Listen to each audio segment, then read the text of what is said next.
What is up, everybody? This is John from firstwebreathe.co.uk, and today we are going to be looking at effects of breathing exercise on oxidative stress and the biomarkers thereafter in humans. Now, this is a systematic review we're looking at and a meta-analysis, but it's a super interesting study that we want to dive into, and it came out today in 2023. So we're going to dive right into this and get into some of the interesting and maybe where some things are good, some things to note. Let's get into it. So this came out, year of publication is 2023. Like I said, it just actually came out this month, so it's very, very recent. And it's looking at some interesting concepts. So it's looking at things like oxidative stress, the breathing exercises, nitric oxide. Obviously, it's looking at some enzyme reactions there and some ROSs and things like that. Now, this does leak out into other problems that humans may have, such as diabetes, chronic obstruction pulmonary disease, and Alzheimer's and stuff like that, which is quite often looked at when you look at ROS and oxidative stress towards the cells. So let's look at the abstract here. Obviously, I've got this all written down as notes. There's no way I'm going to remember all this stuff, but it's going to be a super interesting way of me breaking down these studies for you guys to understand what people are talking about when they say this is of benefit, this is something you should do. And you can actually then make the assessment yourself whether or not this is something that you actually should do or shouldn't do. So let's look, it's looking here at breathing exercises and how it improves oxidative stress. Now, oxidative stress is something to of note. Oxidative stress happens regularly through our days, whether you do exercise or not. It happens to you. You're going to get oxidative stress. Oxidative stress is nothing to worry about unless it is obsessive to the point where you start to break down cells and have free radicals, which are what free radicals, best way to describe them, like a drunk guy in a bar. They're just bumping into everything, annoying everyone, taking people's drinks. That's basically a free radical. It's just bumping around cells, taking electrons, disrupting cell membranes and biofilms and stuff, and causing problems. The problems it can cause is quite extensive if you have high amounts of oxidative stress and you aren't getting rid of them with any interleukins and stuff like that. If you aren't moving those free radicals out, if you aren't producing things to get rid of those free radicals, then you do have problems, and it can be quite extensive from minor things like it can cause you to feel more tired, not recover as quickly, but it can also cause huge problems like depression, chronic fatigue syndrome. It can cause many different things, which obviously you don't want to happen, which is why there is good ways to find ways around things like oxidative stress and how to manage those kinds of things. So breathing exercises is one of those ways that you can do that, and this is what this study is looking at. Now, it did this through a database search, so it's not them doing the research. They have pulled together many other papers and seen what, if any, kind of result is actually there to describe this, which is super interesting, and is looking at a few outcomes for this glutathione, which we quite often hear. You can quite often supplement glutathione, vitamin C, obviously that's another antioxidant that you also hear about as well.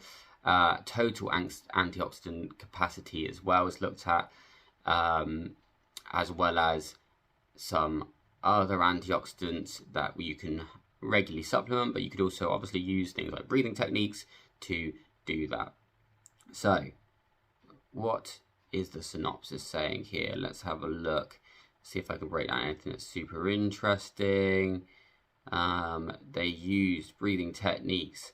So these are all calming breathing techniques. So breathing techniques that are affecting the nervous system directly. So that will be things like increasing the exhale, increasing the pause after the exhale, and having a shorter inhale. So you're looking at things like that 4-7-8 breathing. It's probably one you've heard about before, that people quite often talk about and has a lot of benefit as well. Some of the highlights here from this paper are, let me just get my notes. So some of the highlights here are the oxidative stress is an imbalance between the production of ROS and oxygenation and clearing that with antioxidants in the organism, which can lead to the accumulation of, like I said before, free radicals and things like that. Can create endothelial constriction and things like that before the damage it's doing to the cell, because it causes inflammation. Quite often, if you have a high free radical count, you have a high inflammation count, which is obviously problematic if you're trying to reduce inflammation, not only just for sports, not only just for recovery between sports and exercise, but also just your day-to-day life. If you have more inflammation and then you throw in things like the common cold, the flu, you pick up on just, you know, bugs and bacteria and stuff that's out and about in the public, this can increase your inflammation. If it's already high, you're just filling that cup up and it's overfilling, and this can cause you knock-on problems. So you want to navigate that as early as possible and have a strategy that is doable day to day. I mean, there's no point in, you know, we all like to supplement, people all do supplements, but people forget supplements. It's not an easy thing for everyone to do, and quite often it becomes quite expensive quite quickly for some people. So it might not be a financial reason why you should be doing it. So you really want something that's relatively free and that's relatively easy to do if you forget, and you can do it at another point in the day. And this is kind of why breathing exercises is advantageous to you, because it allows for that kind of freedom for you to then to go ahead and do that. So this is why papers like this is important to highlight overall, because of this reason. Let's just get back to what is interesting about this paper. So yeah, guys, I mean, you want to increase those antioxidant levels, you want to decrease those other levels as well of things that are going to be harmful to you. Is abbreviate something here, and I don't know what the abbreviation is now for. Okay, yeah. So it's decreasing the oxidation content, and it decreases the inflammation load, the free radical load, quite significantly when they use breathing exercises. This is what this study is very highlighting. This is obviously the point of this paper, is that it's highlighting this. So yeah, very, very interesting when it comes to this kind of study to look at these kinds of things.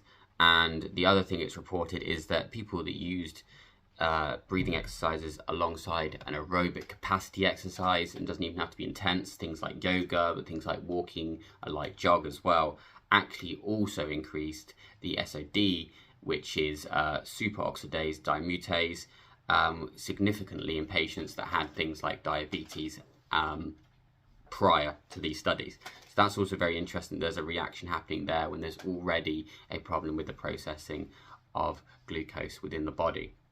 But doesn't necessarily apply to everyone, doesn't necessarily apply to you athletes out there, but what does apply to you is that TAC is increased when you use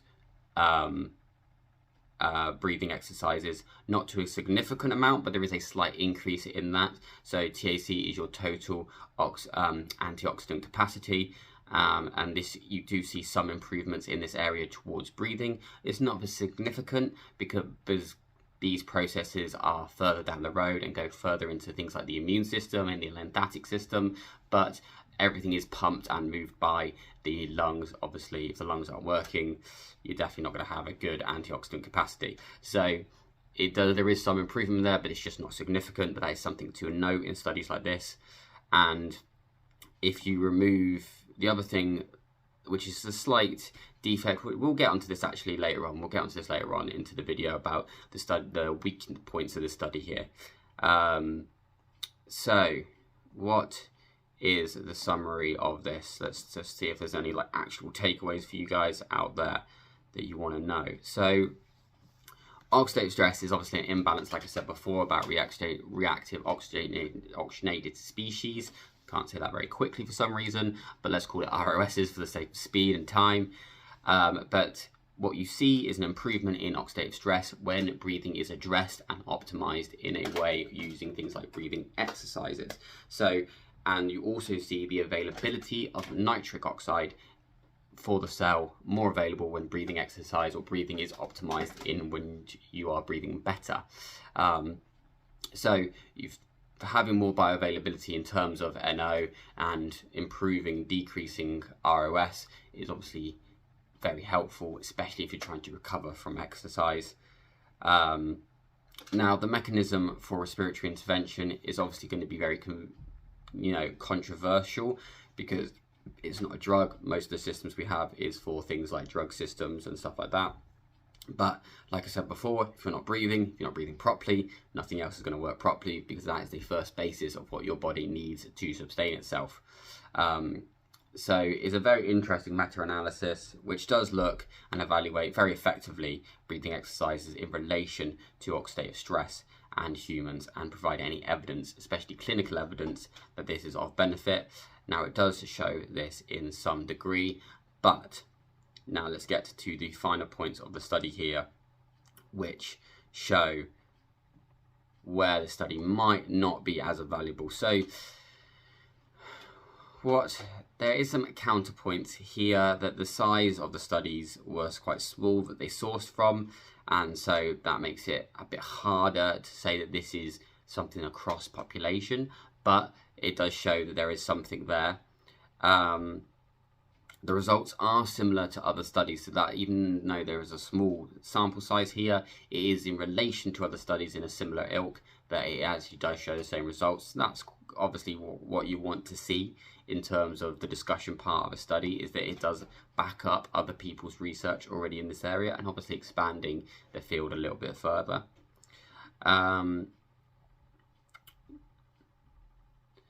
The sensitivity to these tests might not be as refined as needed to show actual significant results, especially when it comes to the TAC, the total oxygen antioxidant capacity, and so that might create some bias to the fact that it might not be as benefit as possible. But that is just the nature of the game when it comes to doing a scientific study. The equipment you've used might not be calibrated quite where you need it to be, but that's for a separate study, a separate clinical trial, to look at these things. That's why you want to push the field a little bit, but also be backed up in some degree by the field as well. And that is the main problems that have kind of been highlighted here, is that it can be controversial to say that breathing exercises is a use for oxygenated stress, but studies do show that it does work, and other studies like this back up that kind of data. So, you know, make your own minds up. Scientists will often debate and talk about things and go over each other repeatedly, but this is why we're breaking these down, so you guys can hear it and understand for yourselves, which is the point here. Now, the conclusion of the study was that breathing exercises, and I'll read this as verbatim as I can, breathing exercises can improve the main biological indicators of OS, oxygenated stress, towards the direction of antioxidants, and improve oxygenated stress state by increasing the levels of antioxidants and reducing those oxidative markers, ROSs. So this study does conclude that there is a benefit to do room breathing exercises, and thus improving those biomarkers. So oxygenated stress, like I say, happens in our day-to-day life. It's down to the wear and tear of you being alive, is you're going to gain free radicals. To what degree that is depends on other things. But if you're an athlete, you are definitely going to incur a lot more free radicals. So breathing exercises might not only improve your performance, but this is where it improves the recovery aspect as well, that you can reduce those free radicals and oxygenated stress and increase the antioxidant level. I hope you found this video interesting. Please comment below, good and bad, of ways of what you found about this, and if you've enjoyed listening to this video, and make sure to give it a like, and if you don't, subscribe before you go. See you all soon, guys.